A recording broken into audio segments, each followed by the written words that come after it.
Right guys, it's the fight in focus, and today we're going to be breaking down Marcus McGee and Petr Yan. So, let's get into it.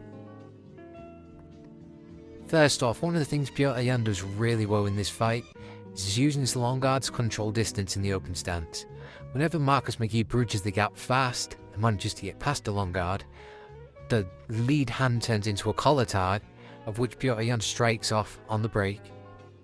Every time this happens, Marcus McGee's base has been broken, and it's looking really bad for the judges' scorecards on his part. Here's Petr Yan doing it again. There are limitations to the long guard in the open stance matchup, as you'll see in a second. The shovel upcut up the middle from Marcus McGee was landing all night. You'll also notice that sometimes when in the clinch, Petr Yan will switch to an underhook, as you'll see with his right hand here, and then he'll strike off the free arm on the break. This is a common pattern seen amongst all of his UFC fights. You can also see him coming in behind the high knee in the open stance. This is because Marcus McGee was targeting the low kicks early. Therefore you can bridge the gap safely without having your base broken.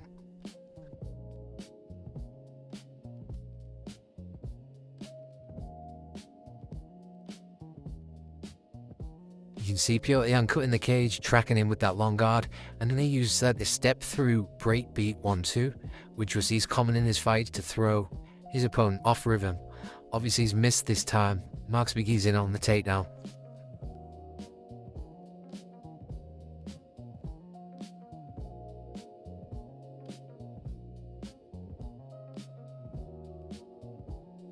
I believe you'll see it again here in a minute, where he throws the breakbeat 1-2. So it's not 2 shots consistently. Jab, cross, you see this tiny pause in between the 2 shots. Makes it a lot harder to defend for your opponent. Here you'll see again in the clinch, Petr Yan with the underhook and the wrist control. This to stop any sort of shots on the break as they're pulling away from the clinch. He then slides outside foot and catches Marcus McGee with a beautiful 3-2 down the pipe.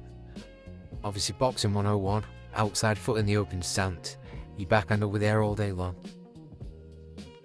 One thing to notice as well in this fight is whenever they go southpaw and Petr Yan switches to southpaw, he'll go into more of a high guard position, whereas in orthodox he'll go for more of a long guard position due to the changes in distance. Here you'll see again, he's got his underhook, he's going to strike with the free hand on the break, breaking Marcus McGee's base, making him square against the fence.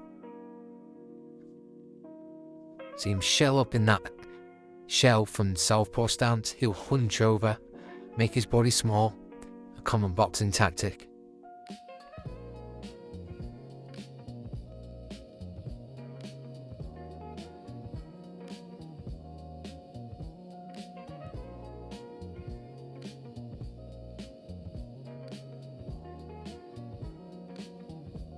You'll see here in a minute another tactic for using the high knee from the open stance, as Petr Yan used it to slide into outside foot position to catch Marcus McGee with the rear hand hit.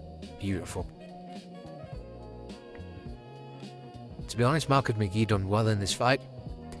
He was just a little outmatched.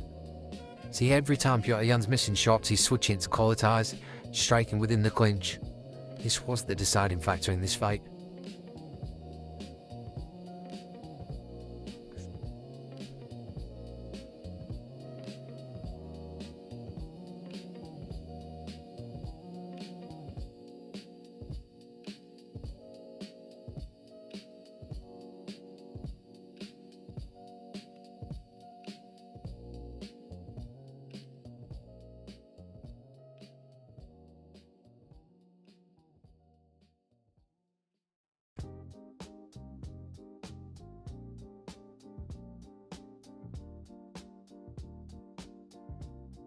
One thing I must add is when he's using the underhook in the clinch, Petr Yan's using it to pull his opponent onto shots, as to increase the velocity of the strike.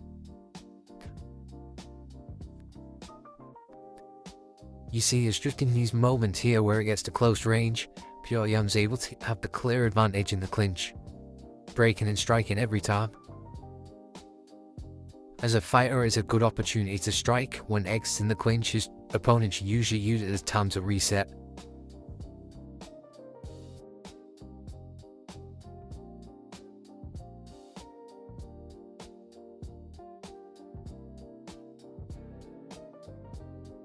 As you see here again, Petr Yan dominating in the clinch. Marcus McGhee tries to switch up the game plan and go for a tie plum. Petr Yan notices this, knows that will mean Marcus McGhee's hands are away from his face, and he'll throw a looping shot around the side. This happens again, not too long after this, I believe.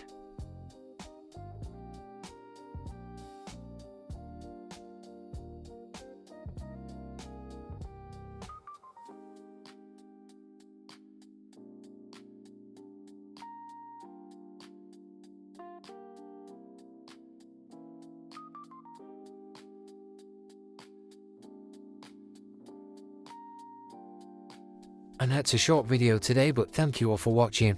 I hope you all learned something, and I'll continue to post videos like this going forward. Obviously, on the Instagram, I'm getting taken down for copyright a lot, so this is where I'll be posting from now on.